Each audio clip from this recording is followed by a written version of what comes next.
The Arizona desert at 11:47 p.m., headlights slash through a storm of sand illuminating a steel serpent, a convoy charging toward the United States border. This is no ordinary incursion. This is an invasion force heavily armed, bloated with cash, and hauling an obscene arsenal of drugs.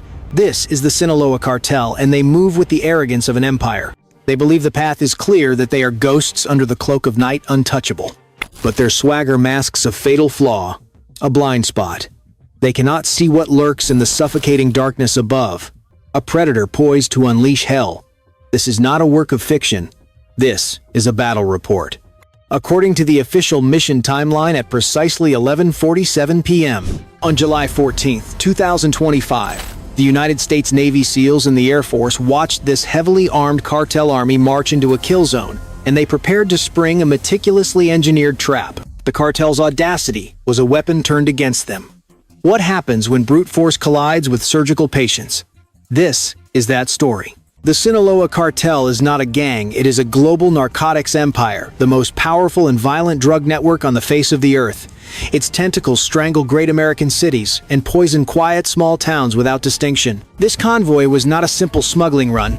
It was a declaration of war. Inside its armored shell, agents estimated a haul of unimaginable destructive power: 2.4 tons of methamphetamine, 500 kilograms of fentanyl, and more than $50 million in cash. An audacious, high-stakes war chest that screamed of the cartel's absolute confidence in its power. But across the desert, American forces did not flinch. They did not rush to intercept. Instead, SEAL Team 6AC-130J Ghost Rider, gunships, and long-range Reaper drones watched, and they waited. Their decision to let this poison slip across the border deeper into the heart of Arizona was the first move in a lethal gambit. A strategy that turned America's apparent vulnerability into an instrument of overwhelming, crushing force. The trap had been set for 7 days. The battle was already won. It was now just a matter of timing. 7 days before the ambush, Navy SEALs were already ghosts on the ground, melting into the rock of a narrow Arizona canyon. An alley of stone 20 meters high, stretching just 600 meters with only one way in and one way out. This was not a location chosen by chance. The geography was a weapon ruthless, perfect for absolute containment. In the silent hours before dawn, SEAL teams moved like shadows. They buried Claymore mines beneath the fine desert sand. They camouflaged seismic sensors to feel the thunder of the convoy's approach, and they concealed infrared cameras in crevices of rock so perfectly they would remain invisible even to a searching eye. High above, a silent angel of death, an MQ-9 Reaper drone maintained a relentless, unblinking vigil over the Sinaloa convoy, tracking every single kilometer of its advance from Mexico. Every spinning tire, every crackle of a radio signal, every flash of a brake light was fed directly into the command nerve center at Davis-Monthan Air Force Base. Their operators watched the desert come alive on a three-dimensional display wall, triangulating the convoy's exact position. It was no longer a map. It was a living grid where every movement was illuminated, analyzed, and cataloged for destruction. The cartel believed they had been granted safe passage. No border blockades, no military response, nothing. They were being led like lambs to the slaughter, straight into a kill box, engineered with military precision. An embedded asset, a guide planted days before, was steering them deeper and deeper into that lethal corridor. Their confidence, their trust in their routes, blinded them to the reality that they were being escorted to their own grave. At exactly 1:14 a.m., the first truck of the Sinaloa convoy rolled into the canyon. Its headlights cut a lonely path between two sheer cliffs that rose like walls of steel. One by one, the others followed. Armored pickups mounted with heavy machine guns, trucks stuffed with their poison cargo, and more than 60 gunmen packed tight, convinced they had breached America's defenses. The desert air was still, but underground-buried seismic sensors felt the vibration of each passing vehicle, transmitting their signatures straight to the U.S. Command Center. On the glowing screens at Davis-Monthan, red dots materialized in perfect formation, marking each target as it slithered deeper inside the trap. To the cartel, the silence was a good sign. Their radios crackled, but then abruptly, every channel fell to static. A suffocating blanket of electronic jamming had descended upon the canyon. The gunmen hammered their radios in fury, utterly unaware that their isolation was absolute. Above them, the MQ-9 Reaper tracked the column in silence, its sensors painting a live image for the pilots and SEAL commanders watching the convoy's every move. Down in the canyon, the convoy was a steel serpent, its armored scales glistening under the headlights, winding its way into a box with no exit. In military terms, a kill zone. But to the men on the ground, it was just a road that felt too quiet. Still, overconfidence is a powerful drug. They pressed forward, never sensing the jaws of the trap tightening around them. On the canyon ridges, SEAL Team 6 operators lay pressed against the stone, their rifles locked, their scopes glowing with the heat signatures of their targets. Every man had a marked fingers resting on triggers, but the order came across encrypted headsets. Hold fire, let them go deeper. It was a calculated, agonizing pause. Every meter the convoy advanced was another meter they could not retreat. The patience was surgical. From the command post, the screen showed the convoy reaching the center. The chain of red dots was locked inside the canyon's narrowest point. The ground sensors confirmed it. The hidden cameras relayed it. The entire canyon had become one giant surveillance machine. And for the Sinaloa gunmen, time began to warp. A few glanced nervously at the towering cliffs, at shadows that seemed too still. But they shouted reassurances to one another. The route was secure. Their leader barked into a dead radio, still believing the silence was a glitch, not a symptom of their doom. The convoy crawled forward unknowingly toward the center of its own grave. The question was no longer if the strike would come, but how. Would it be the buried explosives, the thunder from the Ghost Rider circling above, or the crack of a single rifle from the cliffs? At 1:14 a.m., the answer was only seconds away. At 1:21 a.m., the canyon detonated. Claymore mines erupted with a single deafening thunderclap, shredding the first 3 vehicles of the convoy. Thousands of steel balls tore through armor tires, disintegrated, and engines burst into blossoms of fire. The sound hammered off the canyon walls like an earthquake, trapping the cartel in a storm of steel they never saw coming. The proud vanguard of their column was vaporized into twisted metal in less than a second. Before the dust could settle, the sky itself joined the slaughter.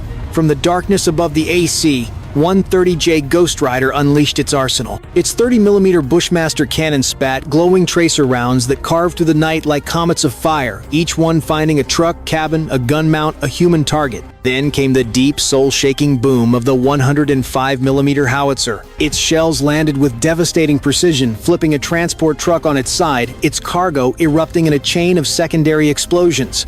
The firepower was unstoppable. The convoy dissolved into pure panic. Cartel fighters scrambled from burning trucks only to be met by a new storm of fire. From both canyon walls, the Navy SEALs opened up. Rifles snapped in the darkness. M4. A1 carbines fired in sharp, controlled bursts. Mk-17 rifles cracked with heavier, bone-shattering authority. Each shot was measured deliberate, lethal. To the gunmen below it was as if the cliffs themselves had come alive, spitting death from every shadow. One cartel soldier, in a final act of defiance, clambered onto the hood of a smoking pickup, an RPG-7 balanced on his shoulder. He aimed toward the ridges. For a single moment, it seemed he might get a shot off. But before his finger could tighten on the trigger, a single round from a SEAL marksman found him. The launcher fell ignited on impact, and the resulting explosion killed him and 2 of his comrades instantly. In this canyon, even defiance was suicide. For nearly 10 minutes, fire and smoke ruled the night. Trucks burned, radios screamed with useless static, and gunmen fired blindly into stone walls. The serpent of steel was broken, shattered into smoking fragments.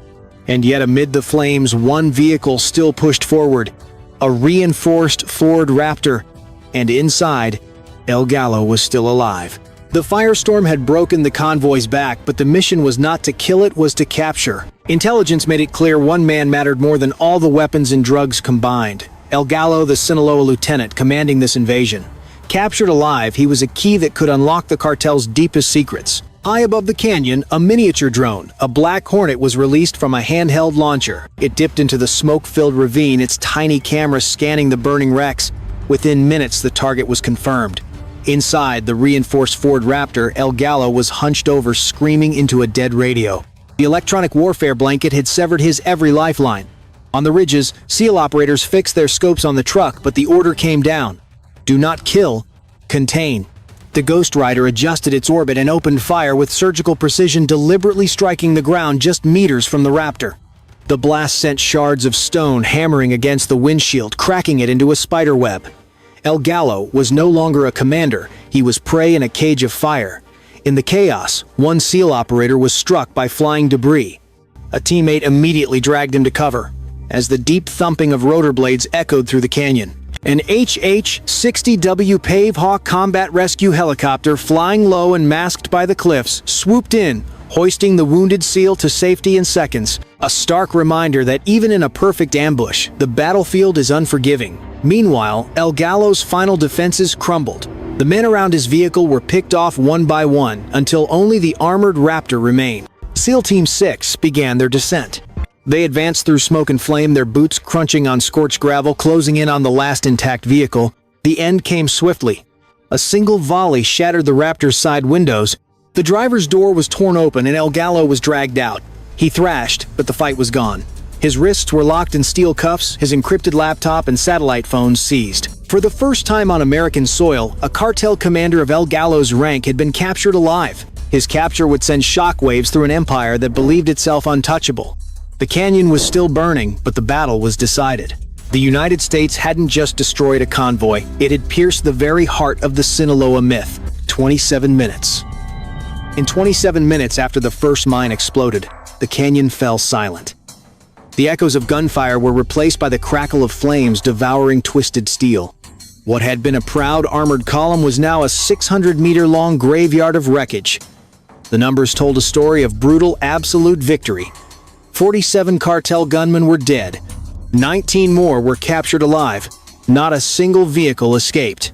Every crate of methamphetamine, every bag of fentanyl, every stack of cash from the $50 million war chest was seized. This shipment represented billions of potential street doses, enough poison to deepen a crisis already called the deadliest in American history. But the true prize was the man sitting in flex cuffs, El Gallo. His laptop, his encrypted phones, his contact list were a treasure trove destined for forensic labs that would pry open the secrets of Sinaloa's entire supply chain. As dawn arrived, the first rays of sunlight washed over the blackened skeletons of the trucks, a grim monument to the price of arrogance. This was more than a mission. It was proof that the cartel's myth of invincibility could be shattered on American soil. The loss of narcotics and $50 million was a blow, but the capture of a senior lieutenant was a dagger to the heart. His knowledge represented a catastrophic intelligence failure for the cartel. It sent a clear message to every criminal organization on Earth. The United States could wait, observe, and then strike with overwhelming force at the moment of absolute weakness. The canyon floor was more than a battlefield. It was a promise delivered. In less than half an hour, the United States had dismantled an entire Sinaloa cartel invasion force. 47 dead, 19 captured. A staggering shipment of drugs, weapons, and $50 million in cash seized, and their commander El Gallo was in custody. For the cartel, the loss was not just material, it was psychological. A brutal lesson that America could strike at any time, in any place, and leave nothing but ashes behind. The ambush proved the terrifying power of coordinated intelligence, air dominance, and special operations. It showed the world that the cartel's myth of being untouchable was a fragile, pathetic illusion. The United States had redrawn the map of risk. The border was not a gray zone, it was a red line, and crossing it meant facing the combined patience and precision of America's most elite forces. The message sent in steel and fire echoed far beyond the Arizona desert. When the United States chooses to strike, it does so with absolute finality.